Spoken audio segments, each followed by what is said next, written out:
Hi friends, welcome to Mounikarthi vlogs. ఈరోజు నేను మీకు ఒక స్పెషల్ రెసిపీని చూపించబోతున్నాను.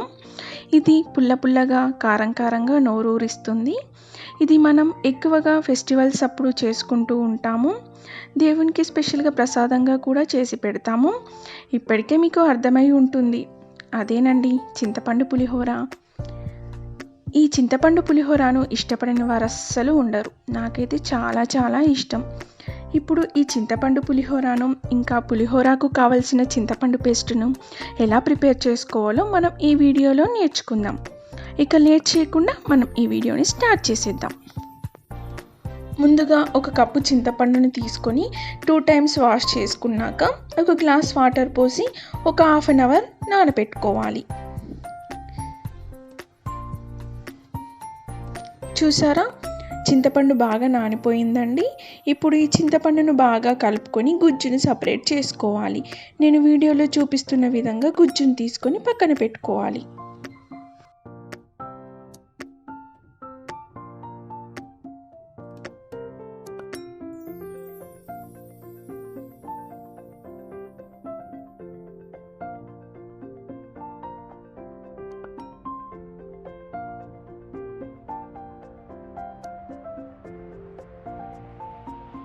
ఇప్పుడు స్టవ్ ఆన్ చేసి దానిపై ఒక కడాయి పెట్టుకొని మనం ముందుగా తీసి పెట్టుకున్న చింతపండు గుజ్జును వేసుకోవాలి. ఇందులో కొంచెం పసుపు, 1 టీ స్పూన్ ఆయిల్ వేసుకోవాలి. నేను ఇక్కడ 10 ఎండుమిర్చిని తీసుకున్నాను. వీటిని సగానికి కట్ చేసుకొని ఇందులో వేసుకుంటున్నాను.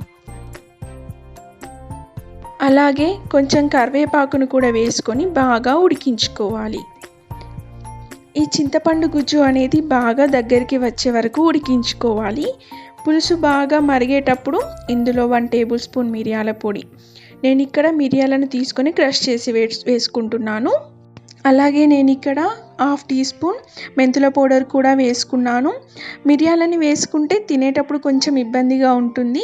కొందరు ఈ మిరియాలని ఇష్టపడని వారు కూడా ఉంటారు. సో పులిహోర తినేటప్పుడు మధ్యలో వస్తే వేరి పారేస్తారు.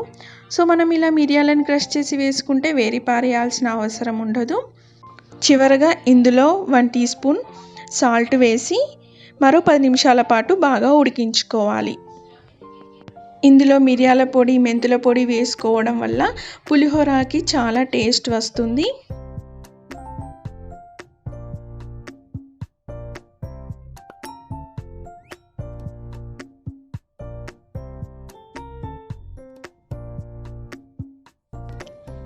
ఈ విధంగా చింతపండు గుజ్జు దగ్గరికి వచ్చే వరకు ఉడికించుకోవాలి. కన్సిస్టెన్సీ ఈ విధంగా వచ్చిన తర్వాత స్టవ్ ఆఫ్ చేసుకొని బౌల్లోకి సర్వ్ చేసుకొని పక్కన పెట్టుకోండి. ఈ చింతపండు పేస్ట్ని 2 to 3 మంత్స్ వరకు ఫ్రిడ్జ్లో స్టోర్ చేసుకోవచ్చు. మీకు కావాల్సినప్పుడు ఈ చింతపండు పేస్ట్ ఉంటే పోపు పెట్టేసుకొని రైస్లో కలిపేసుకోవచ్చు. అప్పటికప్పుడు పులిహోర తయారు చేసేసుకోవచ్చు. ఇక్కడ పులిహోరకు అన్నాన్ని వండుకుందాం. నేను ఇక్కడ 1/2 kg రైస్ తీసుకొని శుభ్రంగా కడిగి 15 నిమిషాలు నానబెట్టుకున్నాను. అన్నం వండుకునే ముందు అందులో 1 టీ స్పూన్ ఆయిల్ వేసుకొని అన్నాన్ని వండుకోవాలి. చూసారా, ఆయిల్ వేయడం వల్ల అన్నం ఇలా పొడిగా అవుతుంది. అన్నం చల్లారేలోపు మనం పోపుని ప్రిపేర్ చేసుకుందాం. ఇప్పుడు స్టవ్ ఆన్ చేసి దానిపై ఒక కడాయి పెట్టుకొని అందులో 3 టేబుల్ స్పూన్ ఆయిల్ వేసుకుంటున్నాను. ఆయిల్ హీట్ అయిన తర్వాత ఇందులో 1 టీ స్పూన్ ఆవాలు, 1 టీ స్పూన్ జీలకర్ర వేసుకుంటున్నాను. ఆవాలు, జీలకర్ర ఇలా చిటపట్లాడిన తర్వాత 1/2 కప్పు పల్లీలు వేసుకుంటున్నాను. పల్లీలు కొంచెం ఫ్రై అయ్యాక ఇందులో 3 టీ స్పూన్స్ శనగపప్పు వేసుకుంటున్నాను.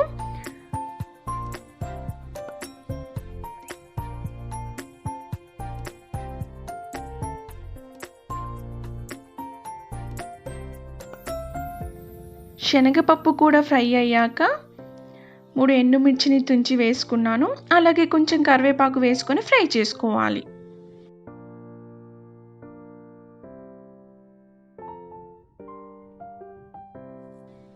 అన్నీ ఫ్రై అయ్యాక కొంచెం పసుపు వేసుకొని స్టవ్ ఆఫ్ చేసుకోవాలి.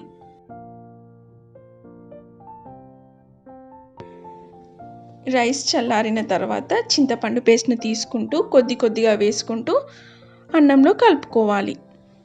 నేను ఇక్కడ తీసుకున్న 1 కప్పు చింతపండు పేస్ట్ అంతా ఈ రైస్కి పట్టిందండి. నేను తీసుకున్న 1/2 kg రైస్కి కరెక్ట్గా సరిపోయింది. ఈ చింతపండు పేస్ట్ అంతా అన్నానికి మొత్తం కలిసేలాగా కలుపుకోవాలి. కొద్ది కొద్దిగా వేసుకుంటూ కలుపుకోవాలి.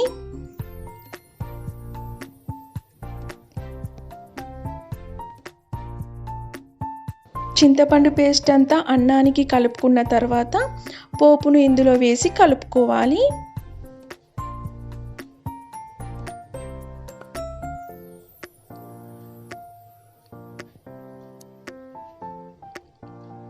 ఇందులో మనం పల్లీలు శనగపప్పు వేసాము కదా, మనం పులిహోర తినేటప్పుడు పంటికి తగులుతూ ఉంటాయి. చాలా టేస్టీగా ఉంటుంది.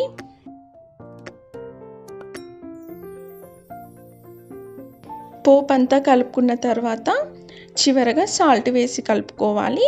మీరు సాల్ట్ మీకు టేస్ట్కి సరిపడినంత వేసుకోండి. మనం చింతపండు పేస్ట్ చేసేటప్పుడు అందులో కొంచెం వేసుకున్నాం కదా, ఇంకా నాకు 3 టీ స్పూన్స్ సాల్ట్ పట్టిందండి. తర్వాత ఒక సర్వింగ్ ప్లేట్ తీసుకొని అందులోకి సర్వ్ చేసుకోండి. చూసారా, పులిహోర అంటే పులిహోరనే కదా, ఎంత ఈజీగా చేసుకోవచ్చో. నేనైతే వదలకుండా తినేస్తాను. మీరు కూడా ఒకసారి ట్రై చేసి ఎలా వచ్చిందో మీ ఫీడ్బ్యాక్ నా కామెంట్ సెక్షన్లో చెప్పండి. నా వీడియో కనుక నచ్చినట్టయితే లైక్ చేయండి, మీ ఫ్రెండ్స్ అండ్ ఫ్యామిలీ మెంబర్స్కి షేర్ చేయండి, సబ్స్క్రైబ్ చేయడం మాత్రం మర్చిపోకండి. అలాగే పక్కనే ఉన్న బెల్ ఐకాన్ ప్రెస్ చేశారంటే నేను ఏ వీడియోస్ పెట్టినా మీ మొబైల్కి ముందుగానే నోటిఫికేషన్ ద్వారా వస్తాయి. మా ఫేస్బుక్ పేజీని ఫాలో అవ్వండి. Thank you for watching this video.